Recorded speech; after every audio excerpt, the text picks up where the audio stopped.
Good evening, everyone. I think Prakash has given us a very detailed presentation of Sita's initiation into politics at JNU, along with the background of what that meant, not only to the student movement in JNU, but in those days to the student movement all over the country, and later to the broader democratic movement in India.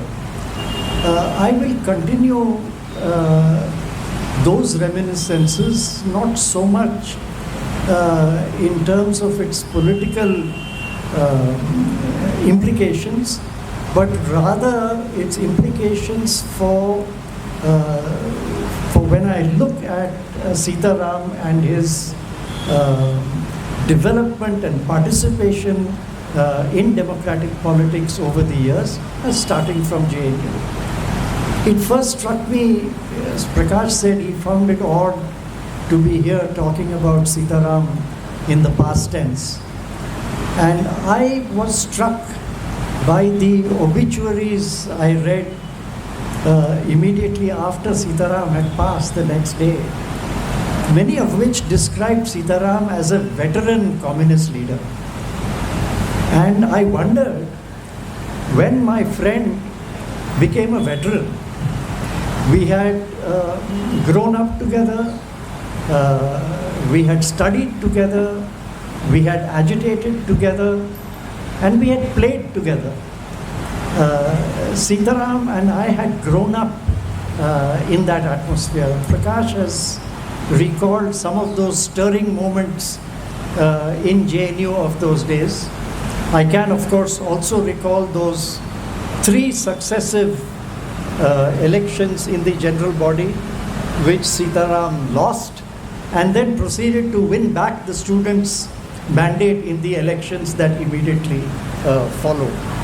I think that was as much a tribute to Sitaram's own ability to reach out to the student body, to appeal to them, and to win their support, despite having lost just in the immediate past. It showed a trait in Sitaram which I think we all recognize throughout his political career, of his ability to reach across, not only to lead those who supported him, but to reach across to those who are on the other side of JNU's fairly sharp political divide. And I think some of the speakers after me who were on the other side of that divide would also recall this characteristic of Sitaram. And those 3 elections, which followed from Sitaram losing in the student to the student body, and then recovering to win in the elections, as I said, was not only a tribute to his leadership and his ability to reach across, it was also a tribute to the democratic traditions of the student movement, which Sitaram had so assiduously built, as had those who preceded him, and I hope which we who followed him also contributed to. I think those were characteristics of Sita, which I am part of one of these notorious WhatsApp groups which seem to spring up all over the place, of school classmates, of universities, etc. We have one of those for what are called the first decaders of JNU. And in that group, many of our student colleagues, from whichever political persuasion they belong to in the JNU days, have recalled precisely this trait of Sitaram, which I think not only is remembered in JNU, but is also remembered in political life all around by different political leaders, as we have read in the newspapers and the tributes that have poured in to him. And Prakash spoke of the Constitution, Suhail spoke of the Constitution that was drafted, Sita and I were part of changes that came in the years after the emergency, when we drafted a reformed constitution to address the changed character of JNU, new schools, larger student body, and we drafted that constitution, and it was left to me that time as a student councillor to steer that constitution through the student body. And I remember, I think I went through 14 general bodies of students in the different schools to steer that constitution through, and came back to the students' general body to get that constitution passed, line by line, word for word. And this was the strength of the student community and its democratic traditions, which Sita and Prakash before him, etc. had built. The argument that you are giving, based on which you have passed this order, is based on a rule which was passed during the emergency, which you cannot do because it was withdrawn after the emergency. And the dean, the then dean of the School of International Studies, and the Students' Union office in those days was on the ground floor of the School of International Studies of SIS. The dean of SIS told the assembled authorities and the VC, you know, there are two administrations in this university. One sits in this administrative building and the other sits in my building. And the one in my building is usually correct. That was the restoration and the strength of the student body and its democratic traditions, which the authorities also had to respect, which was built. And as I said, this transformation that took place, many of Sitaram's old fellow students have recalled.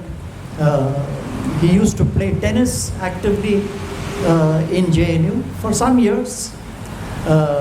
He was an ardent debater in St. Stephen's College before he joined JNU.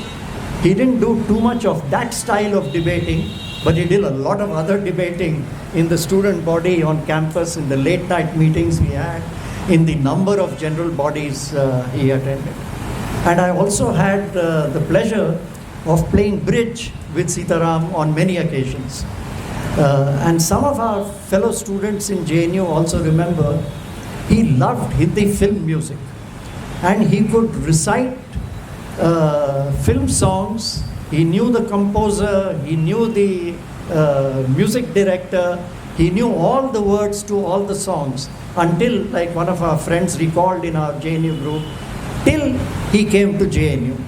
And gradually his tennis faded, his bridge stopped, his love of music continued, but I don't know how many words of those songs that he remembered. And this was a transition also that Sitaram had to go through in his meteoric rise through the ranks to become the leader of the CPIM and to become a leader of one of the leading national parties in this country.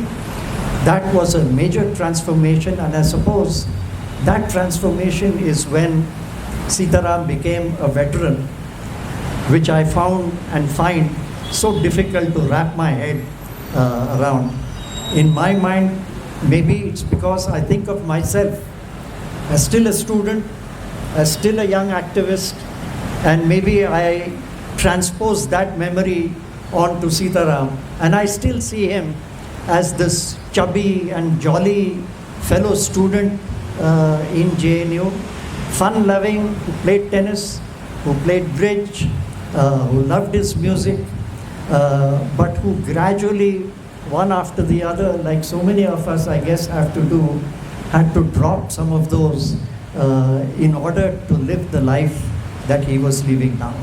I'm grateful for the time I have spent with Sitaram, just a year short of 50 years.